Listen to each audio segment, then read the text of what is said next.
so it has been 1 year since we've done our original budget night vision video.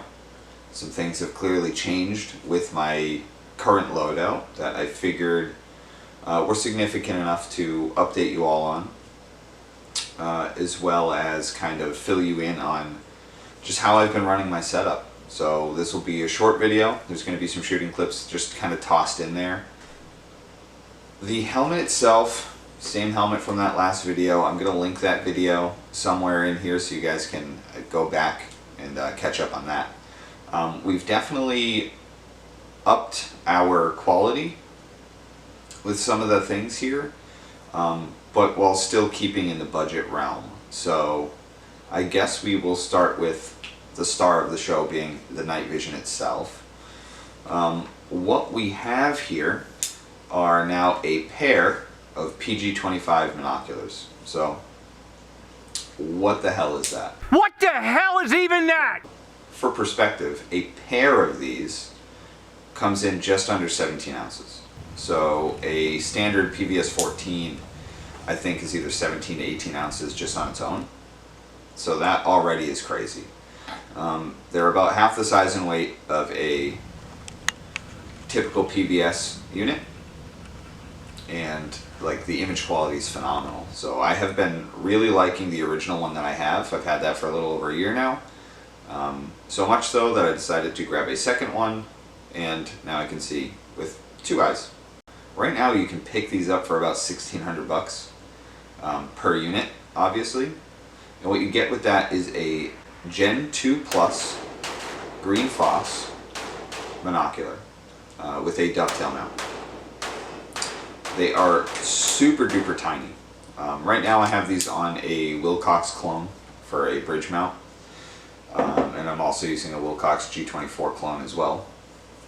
Both of those have been holding up well. They're clones, so they're not phenomenal, but it's better than spending $1,000 on mounts, because all my money went to these. Now, look how tiny these things are. Now, when I initially threw these on and got them collimated to my eyes, I was really thinking, wow, binos aren't that much better. Is it really worth the jump from going to a monocular to a bino? Until I started running some drills in this video that you'll see, where I had a buddy film through my other unit.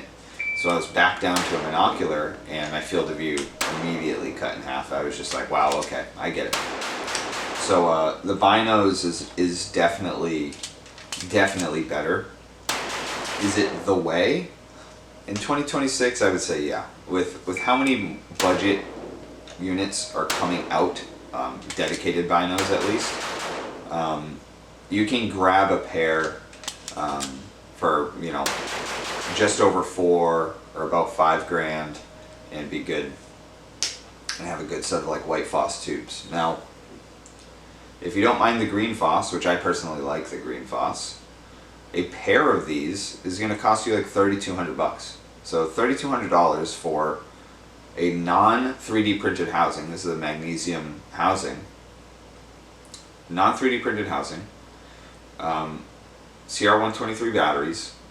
3,200 bucks for Gen 2 Plus. I think that's just a phenomenal deal. It's great.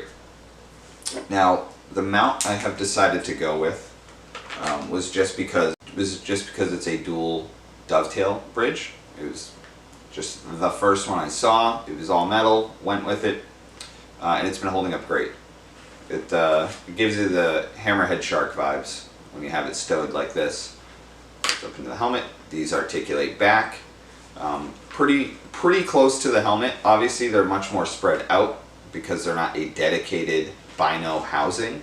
That's where they really kind of shine. They can get really small. They can stay small, I should say. Whereas these, once they fan out, they kind of take up a good portion of the front of your helmet, but they're stowed up anyway. When they come down, they are pretty darn tiny. Now they come with these lens caps. Take these pasties off. I didn't want too much just ambient light coming through the pinhole. Come with these lens caps, and just like any other caps you'll see on a lot of night vision. They just got you a little focus pinhole through the front, so you can really kind of see what the heck you're doing. The other addition to this helmet has been my Sordens. I'll link a video to my Ear Pro comparison as well. I've thrown my Supreme Pro X's on here using some Unity rail mounts, as well as their Sarah, the sword and arc rail adapters. And these are cool. Having used some cheaper click in and click out kind of Ear Pro, and it would always pop off while you're, especially when you start shooting like real aggressively, what the Unity does is it's just constant pressure. There is no click. This thing is pressing onto your head and only that. So you can pop it up and throw it on the back of the helmet if you want to. If not, it's clamping your head. It doesn't have the opportunity to accidentally bump out. Everything else about the helmet's the same except for the way I've run my the lanyard for this, which you might get clips of in the video. I don't really think it's anything to write home about. It's just some shock cord and some retainers. Really cheap, basically free night vision retention system. If you are running night vision, run some kind of lanyard for it, because I have dropped one of these. So the moment I did that, it was put the lanyard on, it'll catch it in front of your face, you can hook it back on as opposed to dropping it on the floor. The unit was fine. These things are tanks for how little they are, so I wasn't really worried. Now, in my previous night vision video, I was still just running my 11.5 with a laser on it. Lately, I have been running my Flux. I'll post a link to another video. My Flux Raider kind of review. So this thing has been super fun to shoot in the dark. This hasn't changed. Well, I shouldn't really say that. It's changed a lot since that video. Internally, just a stock P320 FCU.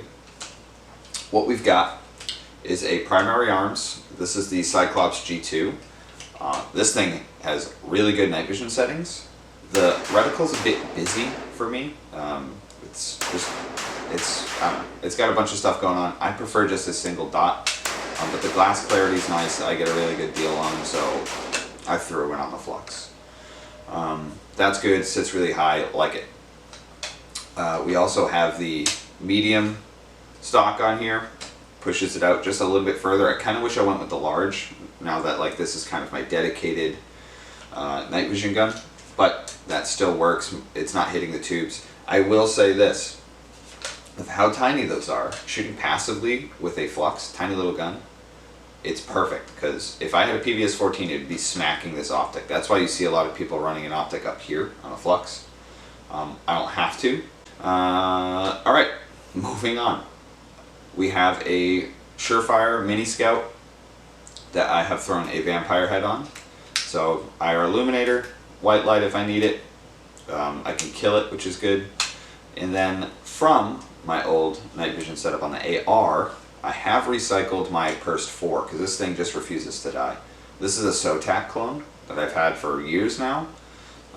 It retains 0, which is really cool. The IR and the Viz laser aren't married, which is kind of annoying, but the laser of your choice, when you zero that, it holds 0. Really don't have any issues with it. So this thing, it's just been a tank. This is kind of like a proof of concept thing. That's why it looks a little bit busy and unorganized in the front. Eventually there's going to be an end gall on the side here, and I might ditch the vampire light, but the end gall's a little smaller than the Pursed. It sits up a little higher, it's a little neater, and it's just going to look better and quite frankly perform better since it has an illuminator on it. The way I have been operating these two is I've taken a mod switch on the bottom, and since the Pursed has a proprietary Russian connector, I just spliced that into the mod button. I cut the crane switch off, spliced it into here, so now I can switch it to Viz and white light, and I can have both of those going.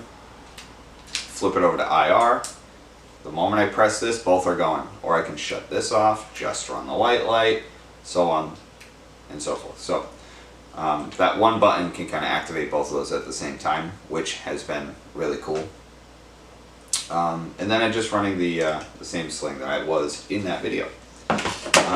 So the Flux has been a really good night vision gun, I will say. So, just to kind of wrap things up here, because I can just talk all day. That was just a little bit of an update. What's going on? Loving the dual tube setup. Once I get a mission recorder going, I'll definitely be doing a lot more POV stuff through the night vision. I think that's going to be very, very cool. Next video down the pipeline is coming up.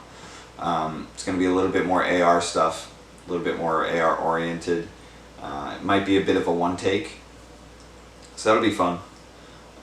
So if you like the content, definitely subscribe, like and comment, all that fun stuff.